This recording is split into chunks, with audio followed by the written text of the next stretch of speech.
Hello everyone, Derek here, and I'm here to bring you a different kind of video tonight than I normally do. Normally I'm doing Walking Dead countdown videos, and next week I'll be starting my Sons of Anarchy videos because I'll be getting my DVDs back so I can start watching and doing a review.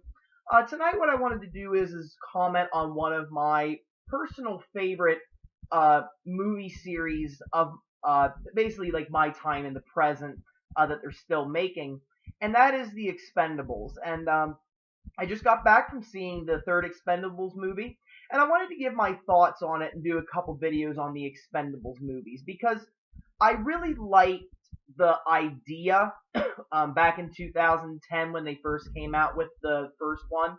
I really liked it, and I think that they've been, it's been a decent series. And I kind of wanted to give my thoughts, give a nice review on the third one, and basically give you my pros and cons and the score that I give for it. So, in case you guys have not gone and seen the movie yet, there are spoilers contained. So if you haven't seen the movie, don't watch this video because you will be spoiled. Okay, thank you everyone. And again, what I'm going to do is I'm going to do like the pros and cons of it because overall I thought that it was pretty good. It lived up to certain expectations, but I feel like and that's just how a movie series is. Some movies get certain things right, and other movies they get things wrong. Like various different topics, various things you're looking for.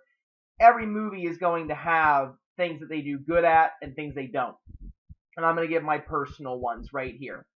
So the pros of this movie are, one, they have a lot of great action sequences. They really keep living up to the original Expendables and Expendables 2, doing daring, unique type of action sequences.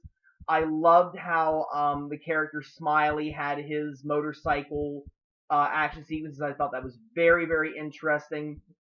Um, Dolph Lundgren and Randy Couture, they commandeered a tank, and that was a pretty decent action sequence. Harrison Ford flying the helicopter with Schwarzenegger and Jet Li was also very neat. And I mean, the final action sequence is just so intense, and it kind of makes up for, like, earlier in the movie there were still some action sequences, but I think that they are few and far between. Like, it's really like in the beginning, it's more actually of a personal like story. It has actual like storylines with it, and I really liked that. They went that different route. But the action sequences are absolutely great. You will love them, in my opinion. The new cast members were very, very good additions, in my opinion.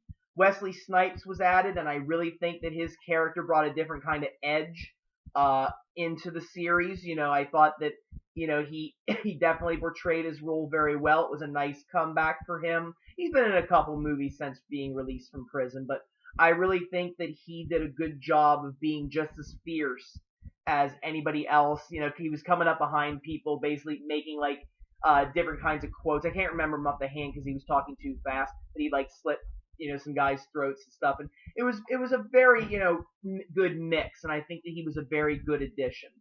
Banderas was absolutely funny. I mean, he talks so much, and I just thought that it was great. So I think that he was a great addition. I liked the new people, and I especially loved Ronda Rousey. I mean, she was incredible. Definitely the best female character they've ever had in that series. And if they ever do another one, they got to get her back. She was great, and I think she has great potential. I loved her. Very good job casting Rousey. Very good. Another thing that I really liked about it was the different kind of pacing that it did. Because again, like I said at the beginning, there isn't as much action. There's a little bit when they rescue Snipes' character, Doctor Death, and then when they think they're taking out an arms dealer, so they go to the site, and there was a little action there, but it was kind of a little few and far between. It wasn't very, not like the other ones were, and they kind of went for a big significant part of the film without having action, but it worked. And I loved the scenes between Kelsey Grammer and Sylvester Stallone. I thought that Grammer was very great as Bonaparte. He had some very funny moments.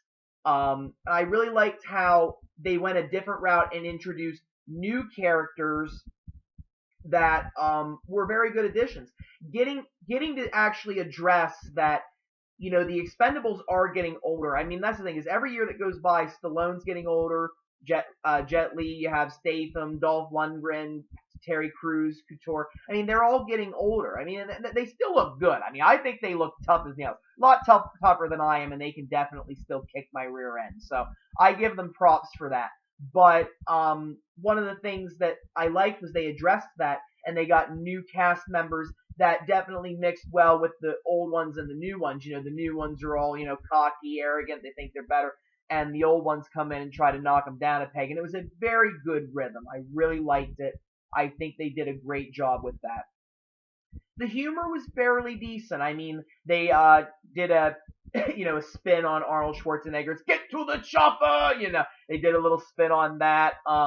They made a joke on Wesley Snipes going to prison for tax evasion. They did a little joke on that. Plus him getting broken out of like going on the way to prison. That was kind of a little jab at him too. And Banderas again, I think he is funny. I mean, he just talks and talks and talks and talks and talks the entire time. He's got this fire in him. He's like, the only thing that I am good at is killing people. Darn it. And I think that he's funny. He really does a great job of seeing a lighter side of the film, and I really enjoyed that. It was really good. On Mel Gibson being the villain, I think it was a very good job. I think that they definitely did a good job portraying him as the villain. I liked how they made it a former expendable, which kind of made it a little more personal. And they always try, like, the thing about the first film was that the villain wasn't really like a personal kind of thing. It was more just a job. And then the second one, the only reason why they went after Jean-Claude Van Damme's character was because he killed Billy. And then this one, what I liked about it was, the fact that he was a former expendable. He had a good storyline.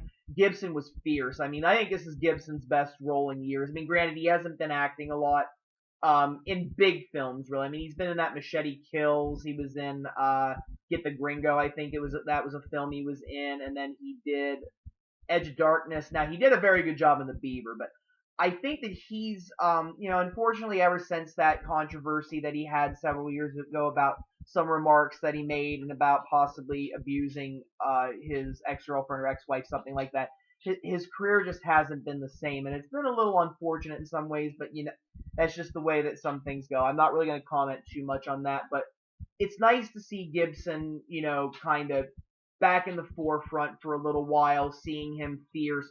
I really thought that they did a good job with him. Possibly could have had a few more scenes with him to kind of develop him a little more. He didn't really have a lot of action. He was more of a like behind the scenes kind of guy. He was basically just like directing a bunch of men to do things, but I still thought that he did a good job acting it. So I really was glad to see Gibson back in the forefront a little bit.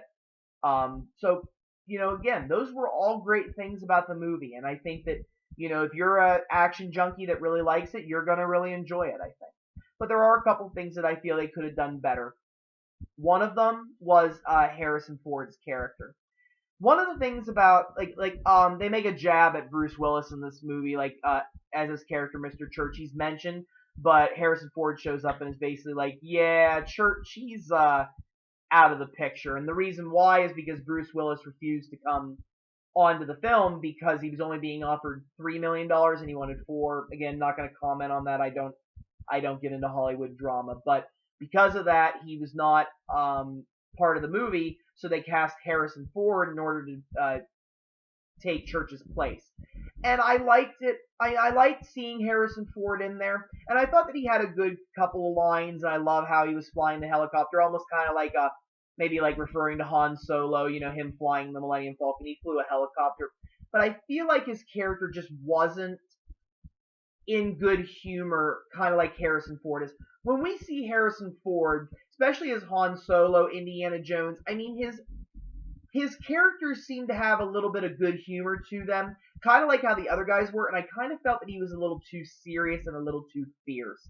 And that's not Harrison Ford's fault. Again, I think he did a good job for the role itself, but I kind of wish that the people that wrote it would have given him a little more of a lighter side to him, because they really didn't have that. He was really more of a straight shooter, really hardened, and I felt like that's more something that if you got Clint Eastwood in a role like that, it would have been great, but I think that Ford should have been a little more good-humored as a character, in my opinion.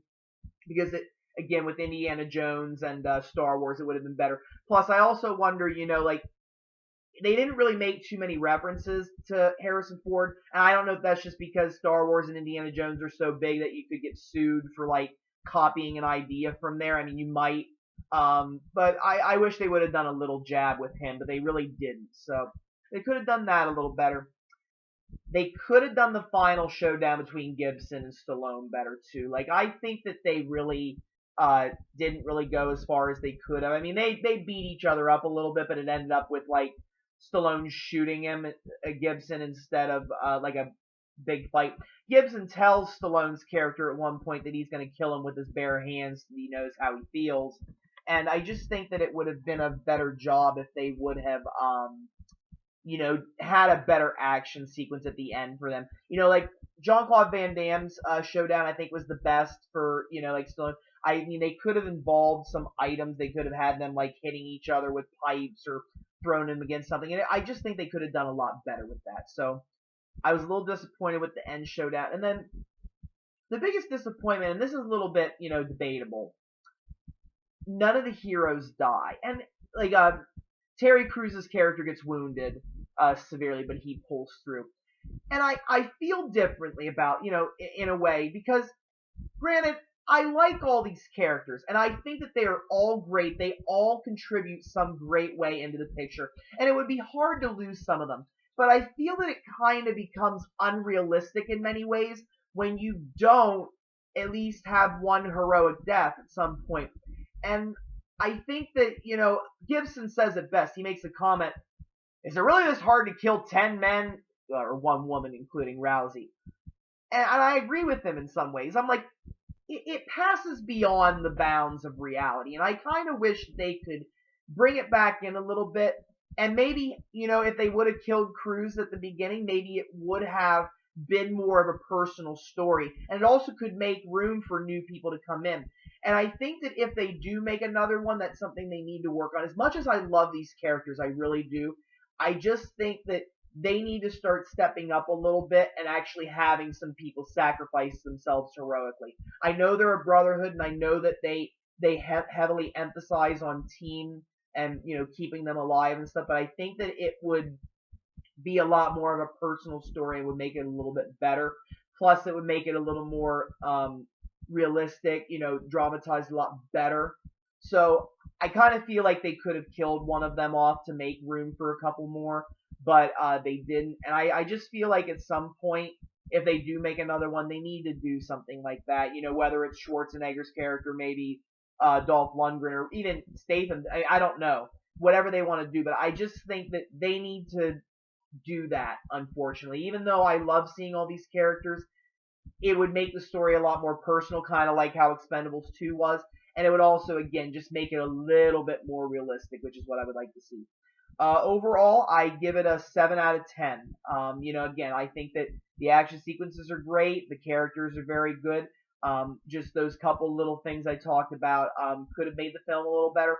But overall, I think it's great. I think it'll do well at the box office. I know that some critics are kind of blasting it right now, but you know something? Critics have their own opinion. The only way you're going to find out whether the movie's good is to watch it or not. And this is basically just my thoughts on it. And again, I want to thank you all for watching. If you have any questions or comments, please leave them. And I can always do more. I plan on doing a few more Expendables videos because I do like the series, and I will do a couple of movie reviews. So thank you, everyone, and I hope you have a wonderful evening. Thank you.